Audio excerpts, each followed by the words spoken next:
আসসালামু আলাইকুম সবাইকে। এটা হচ্ছে আদির বার্থডে স্পেশাল ভিডিও। তো আদির বার্থডেতে সারাদিন কী মজা করলাম আপনার সাথে শেয়ার করব। আদিকে বললাম এখানে ইন্ট্রো নেওয়ার জন্য, ও ফান করে হিরো স্টাইল একটু ইন্ট্রো নিল। আর বার্থডে উপলক্ষে আম্মু মোরগ পোলাও রান্না করছে। তো খাওয়া দাওয়া শেষে তেমন কোনো প্ল্যান ছিল না আর বার্থডে, তো হুট করে প্ল্যান করি একটা কেক আনবো। এখানে শান্ত কেক আনতে যাওয়ার জন্য রেডি হচ্ছে। ব্ল্যাক শার্টে তাকে একটু মানাচ্ছিল না, তাই বললাম হোয়াইট শার্ট পরতে। তারপর রওনা দিয়ে দিল। কালকে এলাকার মধ্যে একদমই গাড়ি ছিল না, তাই কেক আনতে কালকে অনেক লেট হয়ে যায়। তারপর তারা গাড়ি পেয়ে রওনা দিল। আদির আবার ওর ফ্রেন্ডসদের সাথে বার্থডে পার্টি প্ল্যান ছিল, তাই একটু তাড়াহুড়া ছিল। এখানে হাজব্যান্ড বিএমডাব্লিউর ভাব নিতেছে অটোরিকশাতে। ফাইনালি তারা প্যারিস বাগেতে পৌঁছে গেছে। তারপর সেখানে যে অনেকগুলা কেকের মধ্যে আদির পছন্দ মতো একটা সিম্পল কেক পছন্দ করে, যেটা আমার একদমই পছন্দ হয়নি। বাসায় আসার পরে আমার কাছে দেওয়ার পরে আমি বললাম, আমি পছন্দ করলে ভালো হতো, তোমাদের পছন্দ একদমই সুন্দর হয়নি। তারপরে শান্তর ভাগ্নিকে নিয়ে আসছে বাসায়।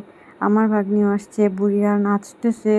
তো এটা হচ্ছে শান্তর ভাগ্নি, আর সাদা পরিটা হচ্ছে আমার ভাগ্নি। তো ওরা নাচতেছে, এনজয় করতেছিলাম ওদের নাচগুলা। তো আপনারা আমার সাথে দেখেন কি সুন্দর করে স্টেপগুলো দেয়, এনজয় করেন।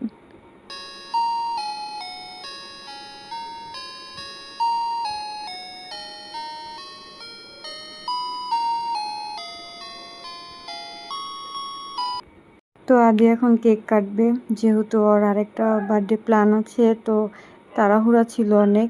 তো এখানে আদি ওর কেকটা কেটে নিল। তারপর সবাই ওকে এক এক করে খায় দিল। অনেক তাড়াহুড়া করে সব কিছু শেষ করে ফেলি, কারণ আদির বন্ধুরা সবাই এসে পড়ছে ছাদে, সবাই ডেকোরেশন করতেছিল। আর এখানে বুড়ি ওর মন মতো নাস্তা করতেছে, ওর মামা ওকে খাইয়ে দিচ্ছে। আর এটা হচ্ছে আদির বন্ধুদের সাথে কাটার কেক। তো ছাদে চলে যাই, সেখানে ওর বন্ধুরা টুকিটাকি একটু ডেকোরেশন করতেছিল, তখনও কাজ চলতেছে। তারপর ওর বন্ধুদের সাথেও কেক কাটে।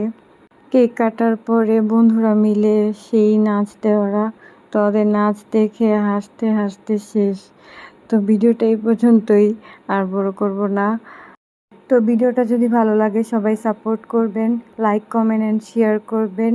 সো টাটা, বাই বাই, আল্লাহ হাফেজ।